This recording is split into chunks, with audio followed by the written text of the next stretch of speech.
Welcome to the Women in Vinyl podcast with Jen DiEugenio, founder of Women in Vinyl, and contributor Robin Raymond.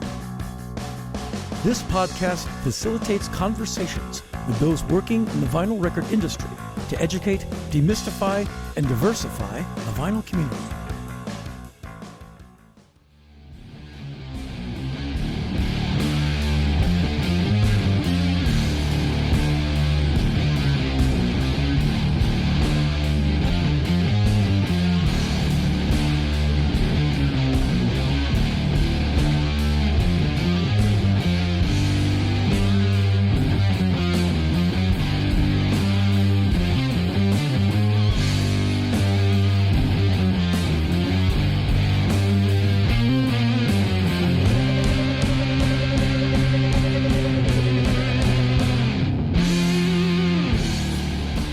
Thank you for joining us on episode 37 of the Women in Vinyl podcast.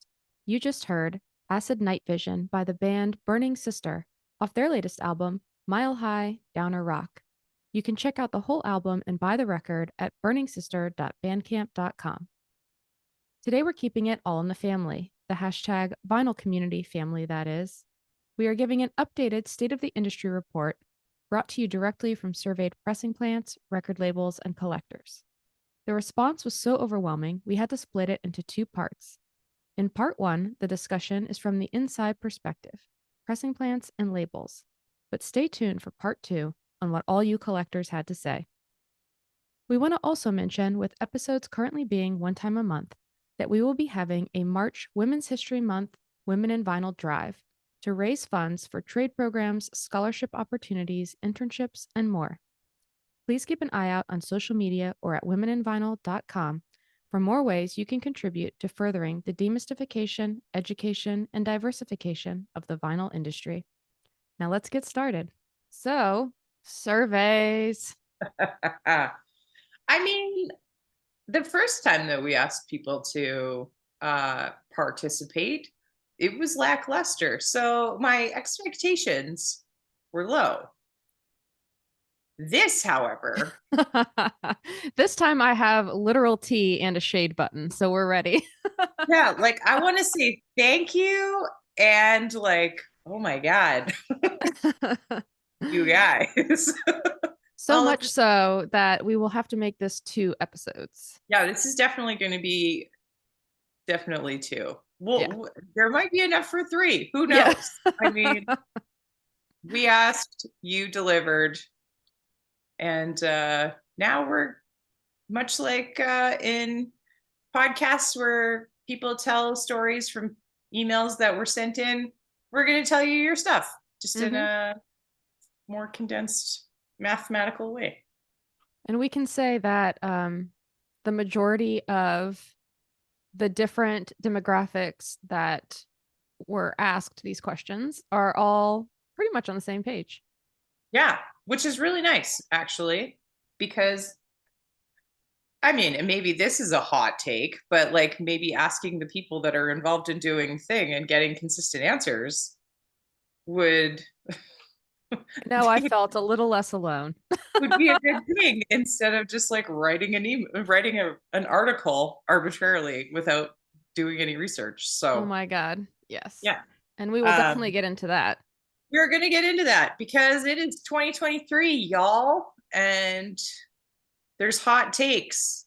There's still misinformation being pumped out into the ether, and it makes us collectively nuts. So, let's speak truth to power and let's get into it. So, we're going to do a little updated state of the industry. Yeah, I think last time was with Katy Clove. We talked with Katy Clove, which we can reference for those of you that have questions or concerns about how release schedules are made, which seem to be a thing. And then we talked to the sweet, lovely, and tender Billy Fields. Yes. About sales and ramifications on the industry and how the industry is able to perform at its highest capacities and what we were currently experiencing when we talked to Billy too. Yeah, because it looked like there was still some Taylor Swift rage in a few of these responses. So we'll definitely reference back so people could. Well, for anybody that missed it, we surveyed uh, record pressing plants, labels, and collectors. And we got some good responses back to each of those. And we wanted to give you an updated state of the industry from the people themselves versus Yeah, just us, even though we do it. we do it. So we had 14 record pressing plants respond in the US, Europe, UK, and Asia. 50% of those identified as 2 to 4 presses, so smaller. 36 were 5 to 9 presses, so medium.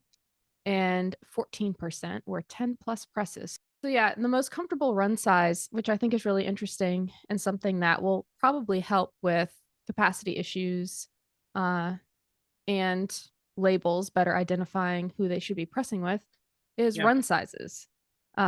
So, overall, 1 to 5,000 records was what the pressing plants said.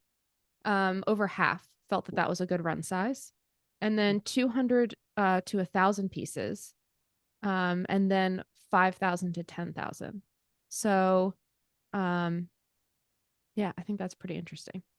I mean, I feel like that's interesting and representative of kind of the changes that the industry is trying to make to combat backlog because, and you can speak to this from a gold rush perspective, like some plants, and I feel like this is through the doldrums of vinyl in the early 2000s. All of these plants pivoted from large capacity to smaller capacities because people weren't making as many records. So they all had to gear to do smaller runs and offer smaller runs to be able to stay afloat. Yeah, I mean, I think, and especially during the pandemic, Yeah. which is to give this update from, you know, people figured out who their client base was, or hopefully they did. And Yes. so if you had 2 to 4 presses, then more than likely it's more comfortable to run something from 200 to 5,000 pieces versus like a 10,000 piece job, because that's Right. going to be your press capacity potentially for a week or two. Totally. But and as we like to discuss here on the podcast and in our regular lives, when you're changing from a job to another job, if there's a color change involved, that means you have to drain that entire hopper of whatever color to make sure that there's none in there, get it all out of the extruder, put a new color in. You need to change those stampers. Sometimes you need to sand the molds. Like you need to do all of this like maintenance stuff in between those things in order to set up for another job. So that's why a lot of plants have decided to go away from doing smaller runs because the amount of downtime that they're experiencing in between those jobs is just not worth the time. Because newsflash, peeps, record pressing plants only get paid for pressing records. They don't get paid for the downtime in between, but their people sure do. Yep. So, and I mean, God forbid if you crack a stamper or something too. So, you put that stamper on and you press one and the stamper cracks. Guess what? You got to do it all again. But I mean, and you guys, you can speak to that from a gold rush perspective, Jen, because your guys' minimum is 200, right? Right.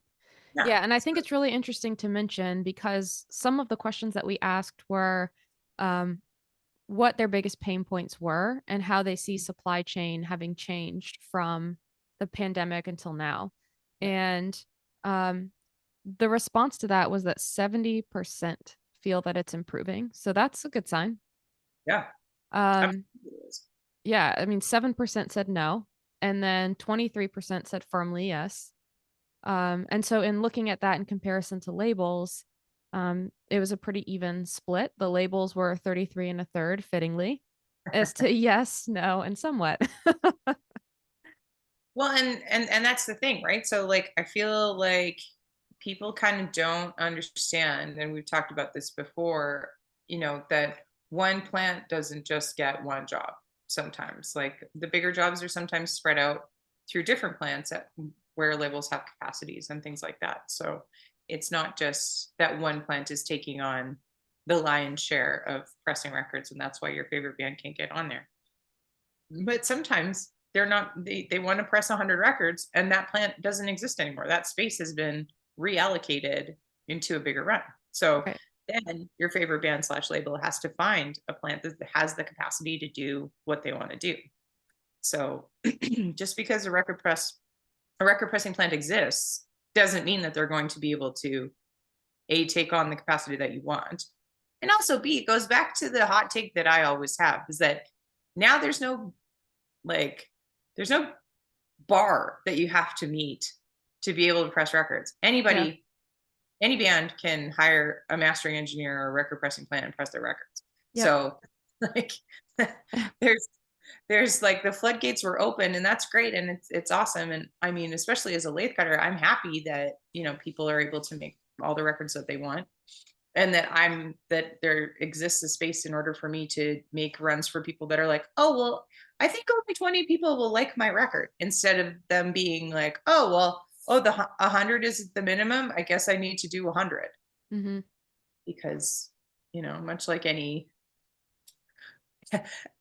band that didn't make it, I'm glad that my band didn't actually get the chance to do records, because when we wanted to do records, the pressing minimum was 300, and I was like, haha, nope. So we did CDs, and I still wound up with a huge ass box in my house. Well, and that's probably one question that we should have asked was, you know, was that like what's your minimum versus comfortable run size? But hopefully when we go through these responses, people, even though it was completely anonymous, because we wanted the truth. And so, but hopefully there will be a label / pressing plant marriage where these people will ask the right kinds of questions to the plant to find the right spot for them. Yeah. So I feel like the last few years with the pain of growth and capacity, that's kind of like those kind of conversations have really happened, so that you're able to glean where the best place is for you. Yeah, they definitely should be. Yeah. So, as far as the labels, since we're going to tackle pressing plants and labels today, we had 21 labels fill out the survey from US, Canada, Europe, and UK. The average run size was 200 to 500 at 47%, 1,000 to 5,000 at 33%, 500 to 1,000, 10%, and over 5,000 is 5%. We did also have some lathe cuts or under 200, and that was 5% as well. And then important to note as well, the physical media per year releases. So I was actually kind of surprised, I guess, by this, that people do 38% were 10 plus releases, physical media per year. I thought that was kind of a lot personally, but 4 to 10 at 33%, and then 1 to 3 releases at 29%. I think it's reflective of maybe the label size that we did get, and the label size that interacts with us as an entity anyway, because we are a little bit more aligned with the independent smaller labels. So it seems like those are a little bit more in line or inclined to do records or physical releases, because that seems to be kind of what their customer base wants, right? Exactly. Yeah. So when we last reported on the state of the industry, we were seeing significant delays due to materials from PVC to board stock and black paper. So an update on how those things are faring. Oh, plastics. So yeah, I mean, I think it's interesting to go back to your point before on stampers. One of the biggest things that people called out was the quality of their metal parts or their stampers. Yeah. And then the time to get them was also one of the things. So that was 40% of people surveyed. I mean, and that is one of the choke points in record pressing, as we've always kind of identified. You've got our good friends Stamper Discs in the UK creating a giant capacity for themselves. But I mean, I don't know what it is about record pressing plants and things like that, but people think that you get a machine and it automatically goes online. Right. So obviously, stamper creation must be the same. You just make a little bubble bath for it to go in, and then everything's fine, right? So automatic capacity increasing is a thing, I'm sure. If anybody can't pick up on my sarcasm, it is completely opposite.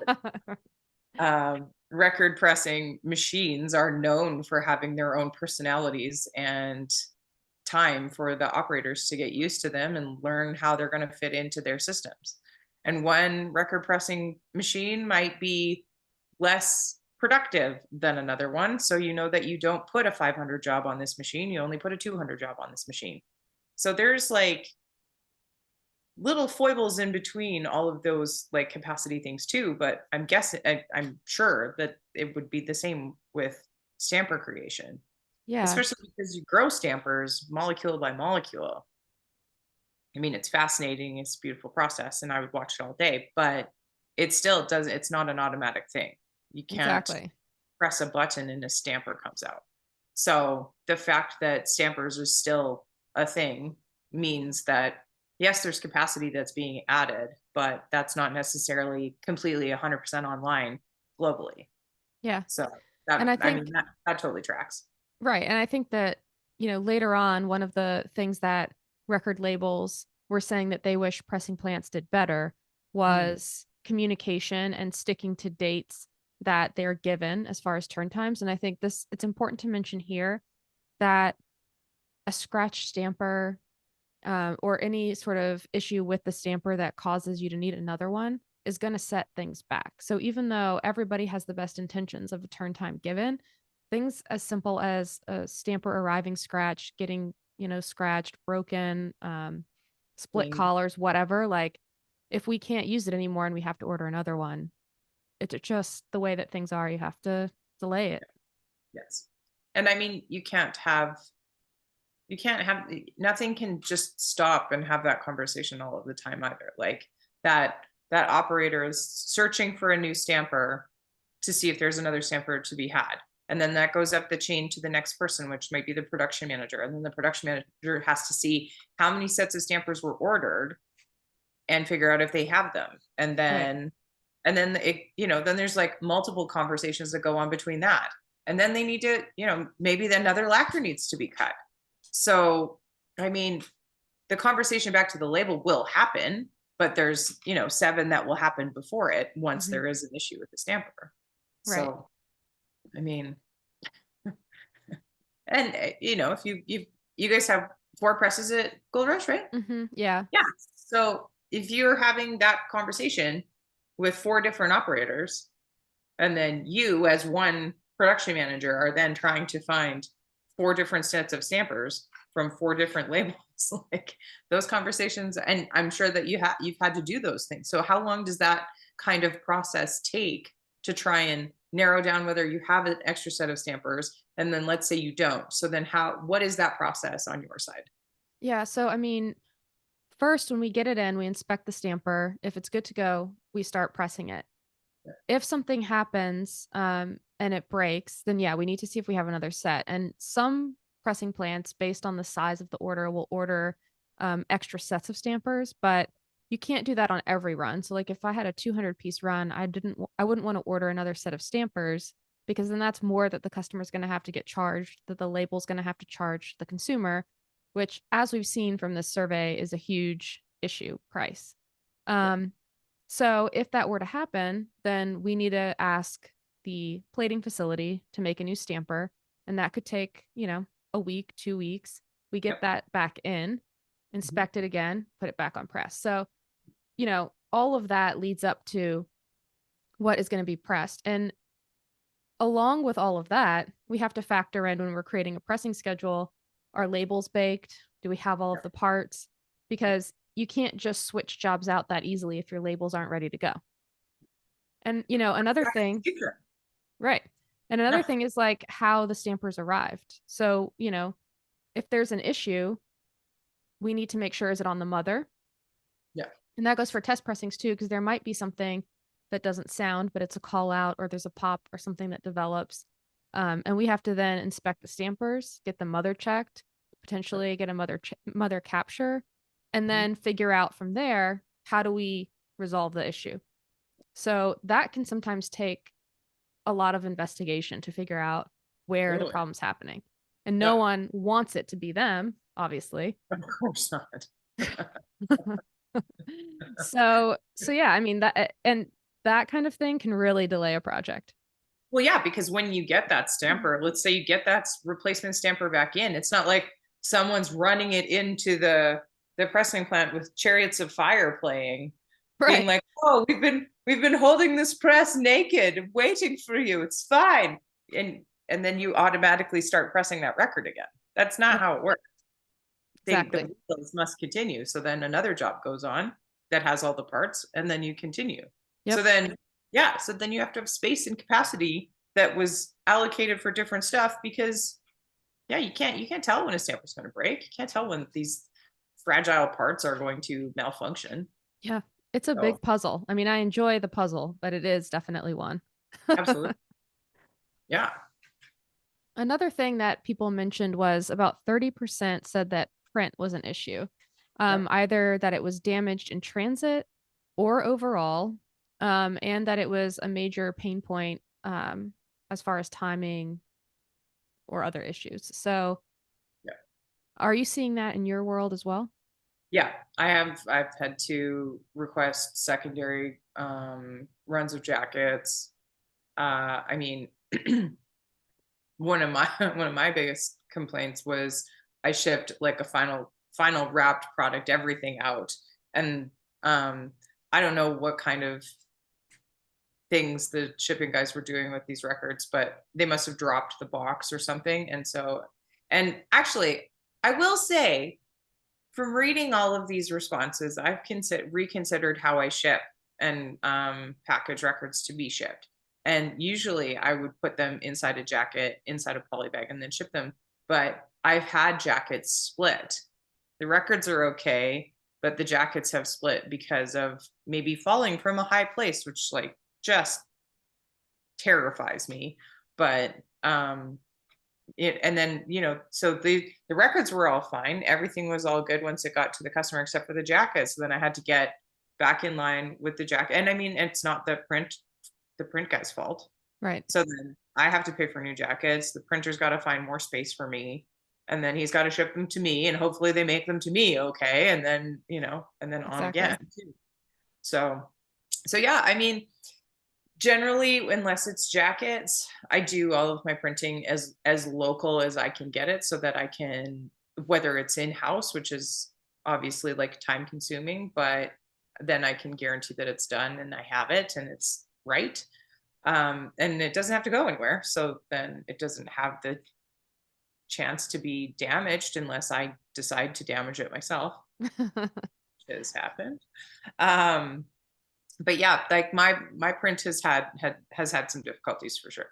I mean, Yeah. and so far as printing in house, like getting toner, making sure that there's toner available, which hasn't been the case in some cases, because my printer, I can't just go to Staples and get the print like the toner. So I have to order it. And then, Mhm. if the company doesn't have it, then I'm just like, well, guess we're not doing anything with yellow. That's cool. So and yellow's not in anything, right?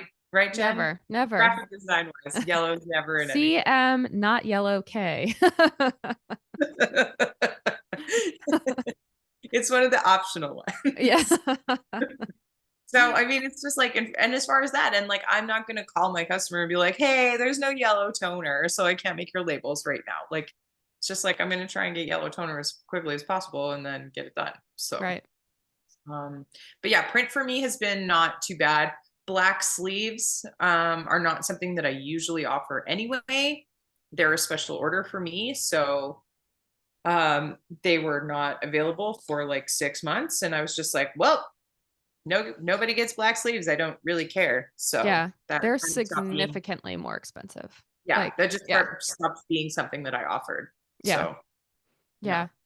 And then so we have quality of metal parts number 1, print number 2, um, paper sleeves was one of them, and then we have machine parts, which very valid Oh, concern. yeah. And I think that's happening just outside of the vinyl industry as well, just in general. Yep. yeah, look at trying to buy a new car. Yep. Yeah. Can't buy a new car for like, a few months of lead time too. Hmm. The circuit boards and chips and all kinds of stuff. So anything that is involved with circuit boards. Sure. Yeah. I mean, I think like any engineers or Mhm. technical people out there listening, like we need somebody to make new molds. We need someone to make new pressing parts, besides just the manufacturers of actual record presses, because there's definitely a market for it. People need them, and we can't get them. So if a machine's down, obviously that's significant capacity lost. Absolutely. So Especially if you're in a smaller plant that has 3 or 4 machines. yeah, If one goes down, that's a quarter of your capacity. exactly. Yeah. And I mean, those parts are not that's very highly specialized machinery Mm-hmm. that, and also the machining of those parts. So it's not just any engineer that can just like, oh, hey, yeah, no problem, I can make it this. Like it's very specialized. Yeah. So, they have The to molds have understand. to the molds have to cycle the hot and Yeah. cold water. There's Yeah, copper they need involved. to Like, understand yeah. fluid dynamics, and they need to understand metallurgy and all of those complex things. And I think they're complex machines. Not everybody in the industry has the same one. Right. It's like there's, I don't know, 6 different kinds of record pressing machines. There's Virals, there's Hamiltons, there's, what do you guys have? Well, there's Phoenix Alphas. Phoenix Alphas, yeah. Yeah. So I mean, there's quite a few, Yeah. but And those are just like the kind of like the current ones. There's still vintage ones too. mhm. So, um, SMTs. Yeah. yeah. So, I mean, and some plants have a blend. There's Hmm. automatics, there's manuals, there's all these different kinds of machines too, and they all are very, very, very different from each other. Yeah. So, getting parts for one is not going might not fit on your other one. You're getting a thing for a manual, it's not going to fit on an automatic because those are different machines. Right. So yeah, And I mean, that's a big part. a huge part. Yeah. And then the last thing was good, reliable employees. And that's why we exist. We are trying to make that happen. We are also good and reliable employees. True. Very true. Yes. Later, when I saw about customer service from labels, I was offended because I feel like I provide very good customer service. So, You do. You do. I can confirm. I can confirm. We're very um, good at all of the things that you do. so press with me. Yay. In So turn 2025. times. Yeah. uh no, well, so turn times, it's perfect segue. Yeah. So the majority of pressing plants right now said that they are taking about 6 months or less, which is fantastic news. Mhm. While 36% said that they're still over 6 months. And labels actually backed that up, saying that 52.5% are staying right at or under that 6 months, and the remaining are over that 6 months, Yep. saying completely depends on the plant. We're experiencing new titles being under 6 months, but reorders or catalogs are taking forever. And then you collectors are saying that you're seeing this change as well. 41% saying they're getting records somewhat quicker. 28% saying yes, it's quicker, and 31% saying no. So interesting. Yeah, I mean, again, it's going to depend on what part of the world you're in. It's going to depend on what you're buying. I mean, yeah, back catalog might take a while because maybe it's being remastered. Maybe they don't have, new metal needs to be made. Like, Mhm. there's 100 different reasons why back catalog is not a thing. Yeah. It might not even be a priority considering Yeah, new releases need to be done first or whatever. So, absolutely. yeah. Yeah, I mean, I feel like turn times are always kind of going to be arbitrary and a little bit like, if if you get this stuff when you planned it and nothing happens, then you're going to be happy. Yep. But if you get your stuff a little bit delayed, you're going to be miffed.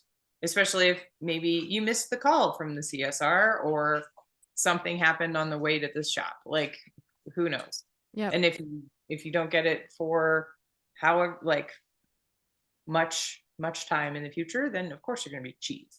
Right. But I mean, yeah. And I mean, I'll say for a new project, we're, within this range. So it is nice to see some light at the end of the tunnel, after what a lot of plants were, not able to take on new customers, or really. it was a year booked out. So Yeah.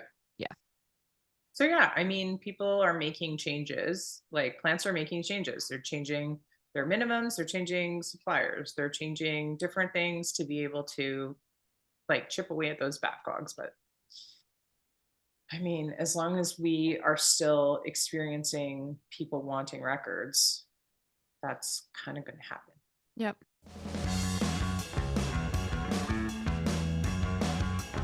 Hold that thought. It's time for an Amanda fact. Cover art for albums as we know it today has come a very long way. Records released in the early 1930s were actually referred to by some as tombstones. Ouch. They were either sold in plain bags or thick multi-78 disc collections that looked like photo albums, featured somber embossed titles, and looked just about as drab as you can possibly imagine. In 1938, Alex Steinweiss, while working with Columbia Records, developed the paperboard jacket that we know today. And he convinced Columbia Records to go with full-color modernist designs. His inspired idea has changed the very nature of record packaging forever. Alex is credited with developing the entire graphic language of album design. Photographers, artists, graphic designers, and even industrial designers continue to contribute, innovate, and push the boundaries of product imagery and design to this day. Thanks, Alex. Are you a producer, engineer, or broadcaster? Do you want to be? Either way, Nugent Audio is for you. Nugent creates innovative, intuitive, professional audio tools for high-end music producers, post-production engineers, and broadcasters. Their products make it easier to deliver better quality, save time, and reduce cost. As a Women in Vinyl podcast listener, you get 20% off your next Nugent Audio purchase using code WOMENINVINYL. Go to nugentaudio.com/womeninvinyl. And now, back to the episode. The next one is the one that really grinds my gears, because it's something that we all deal with in every single facet of all of our lives. But for some reason, the music business is the only business where people continue to undervalue and expect things for free. Mm-hmm. And it makes me crazy that people are barking about prices of records when if you look at the price of a record in 1966 being $3, if you only look at inflation, that record is $32 or $33 right now. Yeah, it is. It's crazy. I mean, so like over half of the pressing plants said that they've had to raise their prices in the last 6 months, while the Absolutely. remainder left them the same. Yeah. So it's not going to go down, at least not yet. And yeah, I mean, the public obviously is seeing this passed down. About 94% said that yes, they've seen the price of price of records go up. Guess what? So have bananas. Yeah. Oh no, for sure. Like your grocery bill, like, yeah. And that's exactly what I'm talking about. If you want to compare any other thing in this world that you are trying to buy, why are you not incensed about all of these other things? But I mean, what about a t-shirt? Exactly. $35 for a t-shirt now. I'm just like, excuse me? Like, yeah, ours are cheaper. Go buy ours, but love yourself and Women in Vinyl from head to toe. And feel good about putting money in our pocket, also saving some on your own. This is a sponsored ad. But because we have continually undervalued music, Spotify, I'm looking directly at you. Apple Music, I'm looking directly at you. Napster back in the day. Napster, I mean, giving music away for free is the reason for this. Mhm. This misconception that people have a inherent God-given right to have music for free and or cheap is insulting at the base level. Yeah. The people that think that the music industry is the reason for all of these things, and that, yeah, I mean, the big labels, sure, they're making money, but they're not making a ton off of records because records cost money to make. I've been talking to mastering engineers that are like, I need to raise my prices a little bit because I have a family. Yeah. And they're getting pushback from bands that are like, oh, well, I can't afford your mastering rates now. So now they're going to get their stuff mastered through Lander, which again, that's not going to do a great job of mastering. Well, for those that don't know, explain what that is.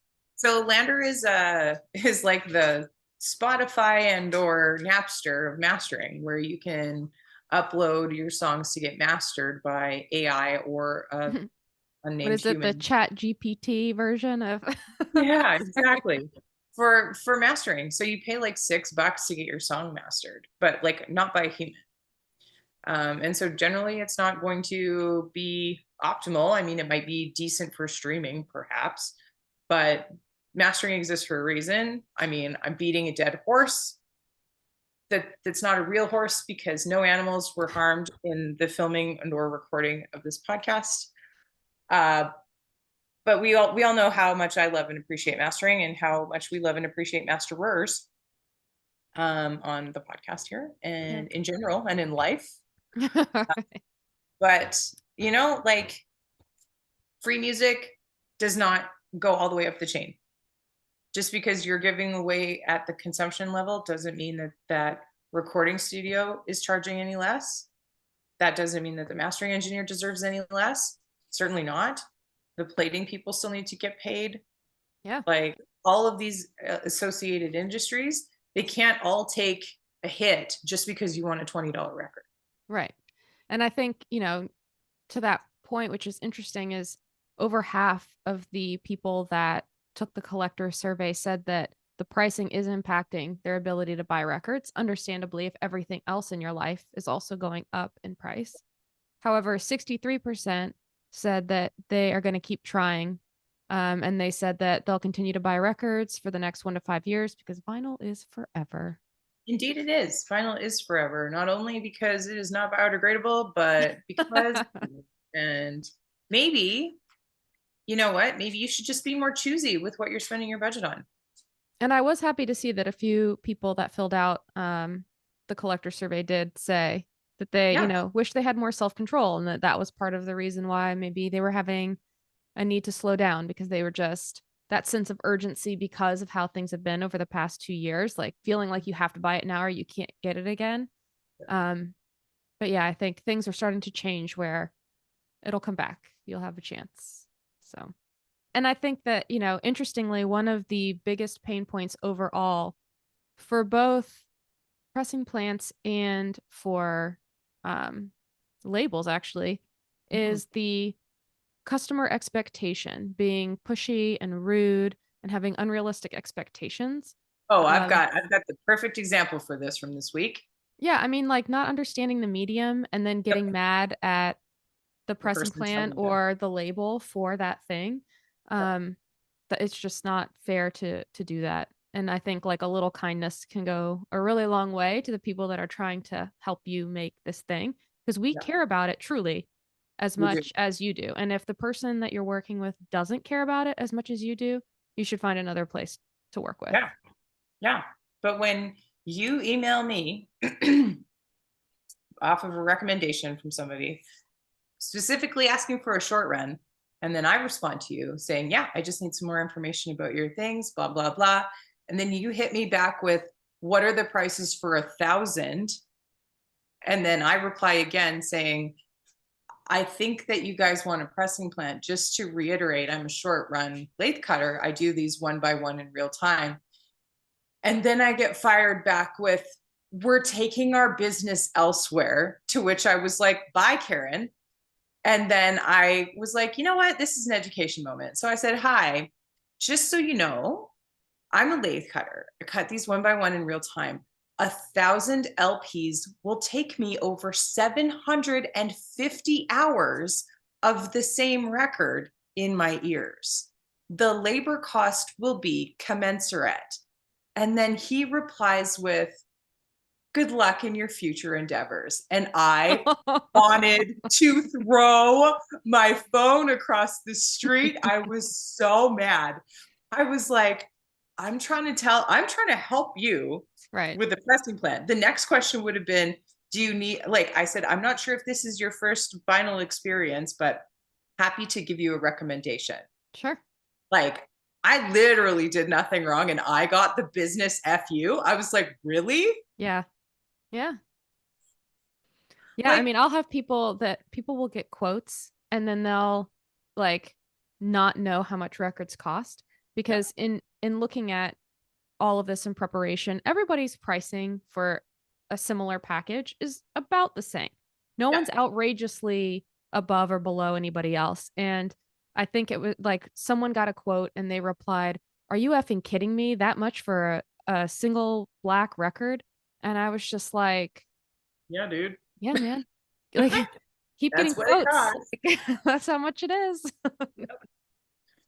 Well, some other things that pressing plants felt were their biggest pain points overall were Yep. tons of variants, which we talked about some. I think Yeah. this is maybe starting to fade out. I feel like in some instances it's not, but in other Yeah. areas, I feel like I'm not seeing it as much.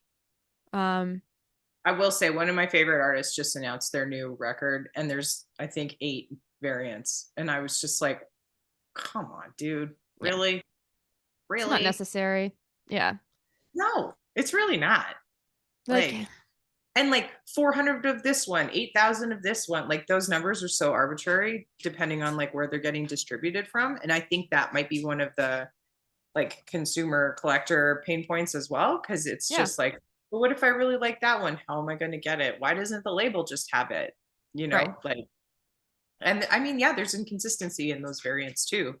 It's like, oh, here's what it's going to look like on the internet. And then you get it and you're like, this isn't what it looks like at all. Wah. Right. Which, Yeah. coordinating with artists, getting all their shit together. Yeah. Amen. Um, Art. Art will be the reason that I close doors. I swear to God. yeah, art, yeah. Or, I'll have people get quotes, say they're ready to go, and then they're getting it mastered, getting it, let me know what your plan is so that I Yeah. can give you accurate turn time. Yeah. Like I'll break it down for you. I'll give you like, I need masters this date, I need art this date. And then that way you can work backwards. Absolutely. So yeah. Because by the time you're contacting the record pressing plant, like you should have all of your ducks in a carton Yeah. ready to be shipped. Because you can't come back 3, 4, 5 weeks later and be like, "Oh, well, you said March." Like, no, I said that when we were first talking about this. So exactly. Yeah. Getting some of our larger clients to pay their invoices, creating a situation where manufacturing is stretched incredibly thin, creating a trickle down effect on our suppliers. Yep. The shell game is real. It's so real. And I find that the larger labels are the worst, like the worst offenders. Mhm. They expect so much and expect you to hold things and wait and whatever. And I mean, you can build your whole entire year on these like 3 big releases, and then you're like, hey, it's January, where's these things? And they're like, oh yeah, we're gonna do this in summer. And I'm like, that's not January. What do you mean? Yeah. So I mean, and if you amplify that for a pressing plant, that's an independent, it's not like the majors just are like, oh yeah, you're an extension of us. I mean, sometimes they act like it, but the funding sure isn't. Mm-hmm. So yeah. I mean that's exactly it. If you're not getting paid on time, like if you have a broken machine, you're down a quarter capacity and you have to get parts made, like where's that money coming from? Exactly. You know what I mean? So Yeah. it's just like all of those things like gel together and make a bigger problem.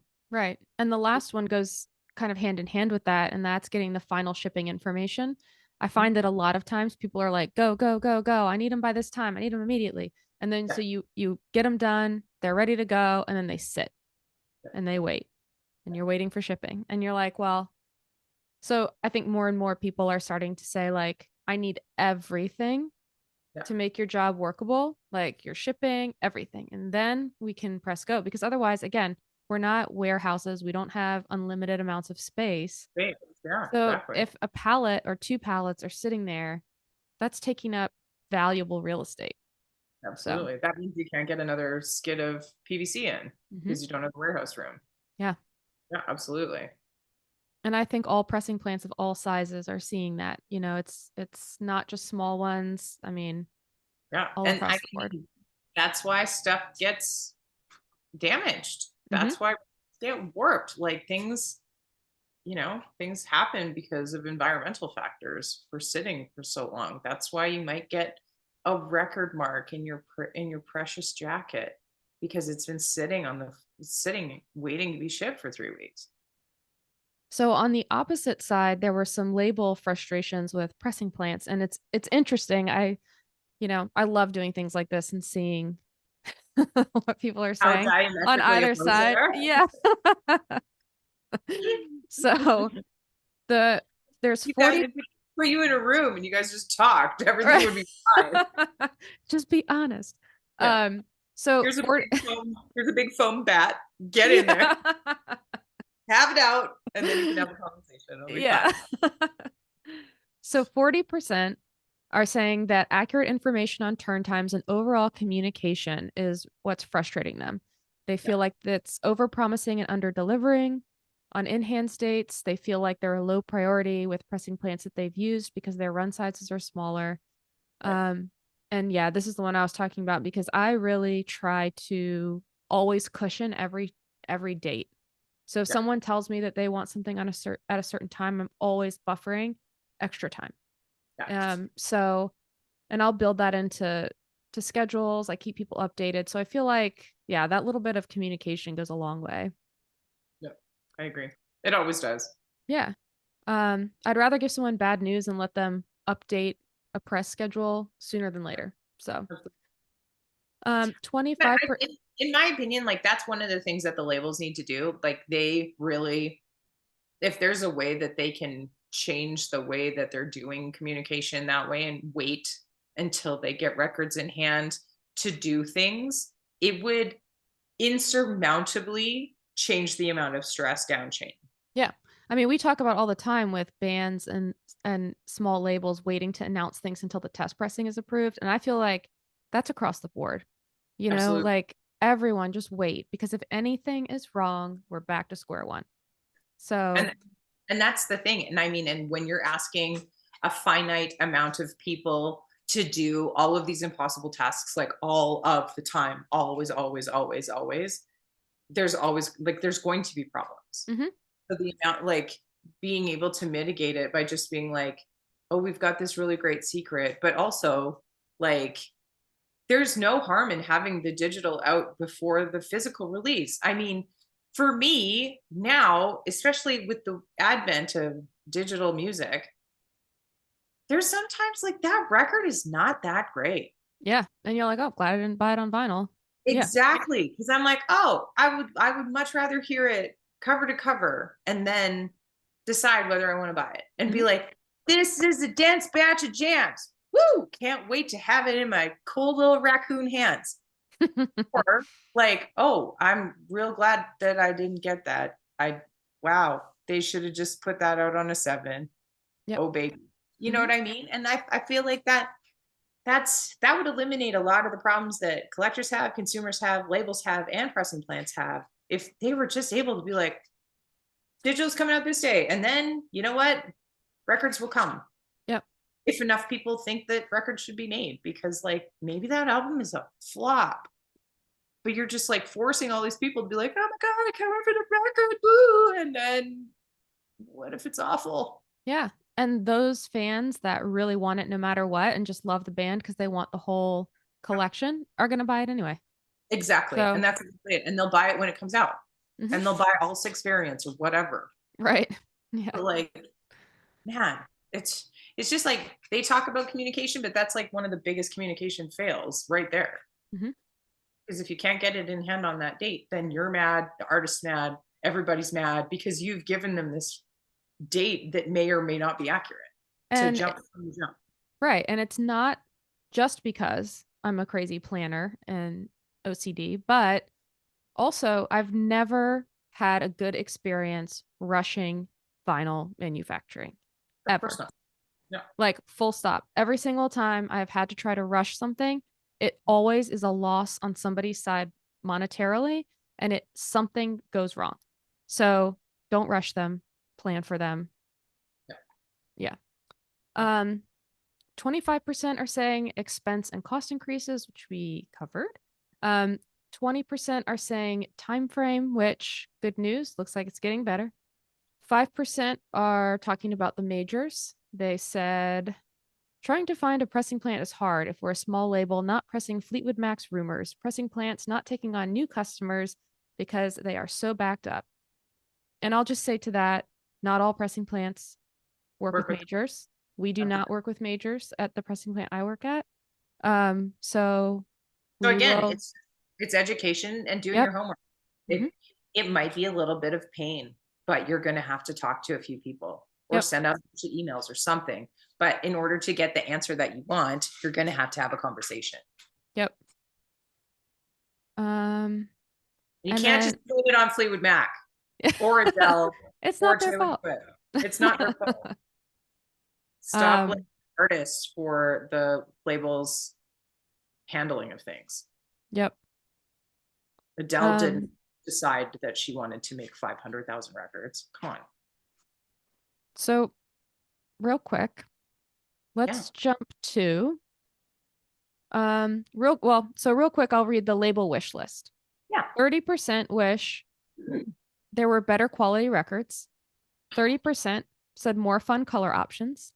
10% better customer service. 10% more interest in the labels and no cuts in line, which I don't do that. Perspective, I guess, huh? Yeah. 5% said send the covers and vinyl individually to avoid seam splits, which you can ask for. 5% said discounts for returning customers. 5% want 7-inch records, which we know is a problem. And 5% said express orders for short run records. I think again, that's directly opposite from no cutting in line. So can't have it both ways, pals. Yeah, and 7-inch records is definitely something that's an issue. I mean, you have to change over a whole machine for it. You have to change the molds. And there's just not a lot of 7-inch work. And so, and it's the margins on it are so tight. So that's why a lot of pressing plants aren't doing it. Even though I love them the most and they're my favorite to do, and I will do them all day, every day. So you know what? If you want 7-inch records, I'm a girl. Please let me have them. Yeah. I did 500 for the Arkells. I'll do 500 for you. I promise. So due to the above, 58%, or due to what we just said, 58% have changed the way they release vinyl in the past 2 years, while the remainder have not. A lot are holding back releases. Some are delaying pre-orders, less different colored vinyl. They don't do them anymore at all because they got sick of making customers wait. Yeah. Not everyone gets vinyl. Some people don't do physical releases. Yeah, so I mean, overall, that all makes sense. I mean, again, it goes hand in hand with what we said. So well, exactly, and that's I mean, that's there's going to be pivots and responses in the way that pressing plant does things with adjusting their minimums and adjusting their formats, and then the labels are going to have to commensurately do things as well. So I mean, it's not just one section of the industry can't fix everything for everybody. It's got to be a little bit of give and take from every kind of part. So I think all of these totally make sense. Yeah. And I would say to end on a positive note, Yeah. as far as vinyl's future, because the next episode, we're going to dive into everything that the labels and pressing plants want everyone to know. Yes. We're going to talk about opinions on lathe cuts, and we're going to dive into consumers' views on all of this. So to end today, though, from the label perspective, 86% say that their consumer base is still excited about the medium, which matches over 63% of what collectors are saying. 91% of labels say they will still order vinyl for their artist in the next 1 to 5 years. Great. Love it. Fantastic. That means we still have jobs. Yay! In the next 1 to 5 years. Beyond that, who knows? Oh, I'm so excited to dive into the rest of this. Yeah. Any final thoughts? No, I feel like I was spicy enough for this episode. Well, we'll leave it on a note from one of our label friends then. Thanks for your patience. Thanks for your support. And thanks for still being into it. And we will see you next time. Thanks for joining us on the Women in Vinyl podcast. You can join our ever-growing list of sponsors. Other record labels: Selector, Couple Design, Eargasm, Groove Washer, Glowtronics, New Gen Audio, and Vinyl Revolution Record Show. And thanks for sponsoring the show. Hey, as always, you can join our conversation on Instagram or send us a note at media@womeninvinyl.com. Clock us. Send us info. If you have a question, we got the answer, or we'll find it. We won't lie to you. And check out womeninvinyl.com for past episodes, the store, the job board, and the library of resources. Don't forget to like and subscribe and give us a review on your favorite podcast delivery method. You can also contribute to furthering our mission at patreon.com/womeninvinyl. Hey, guess what? This episode, 45 minutes. You know there was more. You want more? You get more. Go to patreon.com and you can get more. And you'll find all the B-sides, the deep cuts, and the amazing extras, including longer episodes, and contribute to the creation of scholarships and educational opportunities to further the demystification, the infiltration of more women and non-binary identifying humans into the vinyl making space, decreasing those turnaround times every week. Yeah, we love your records. We want you to love them too. womeninvinyl.com. This episode has been brought to you by Women in Vinyl and Red Spade Records. Thank you for listening. Please remember to subscribe, and you can always contact us directly by visiting www.womeninvinyl.com.